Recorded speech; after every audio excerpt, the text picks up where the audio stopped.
କାର୍ଯ୍ୟଦକ୍ଷତା ବଢ଼ାଇବାର ନୂଆ ଉପାୟ। ଆମେ ସମସ୍ତେ ନିଜ ନିଜ ସାମର୍ଥ୍ୟ ଅନୁସାରେ କାମ କରିବା ଦରକାର, ନହେଲେ ତାହା ବୋଝ ସଦୃଶ ହୋଇଥାଏ।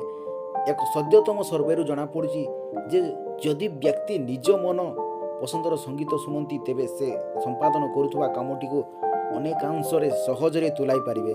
କେତେକ ବ୍ୟକ୍ତିଙ୍କର କାର୍ଯ୍ୟ କରିବା ଶୈଳୀ ଏବଂ ସେମାନଙ୍କର ଦୈନନ୍ଦିନ ଜୀବନକୁ ସିଡନୀ ୟୁନିଭର୍ସିଟିର ମନୋବିଜ୍ଞାନୀମାନେ ତନ ତନ କରି ତର୍ଜମା କରିଥିଲେ। ସେମାନଙ୍କ ମଧ୍ୟରୁ ନିୟମିତ ମନପସନ୍ଦର ସଙ୍ଗୀତ ଶୁଣୁଥିବା ବ୍ୟକ୍ତିମାନଙ୍କ ମଧ୍ୟରୁ ଅଧିକାଂଶ ବ୍ୟକ୍ତି ନିଜେ କାମକୁ ଭଲ ଭାବରେ ସମ୍ପାଦନ କରିପାରୁଥିବାର ଦେଖିବାକୁ ମିଳିଥିଲା। ତେବେ ଏହି ସମୟରେ ନିଜକୁ ଟେନସନ୍ ମୁକ୍ତ ରଖିବା ନିହାତି ଦରକାର।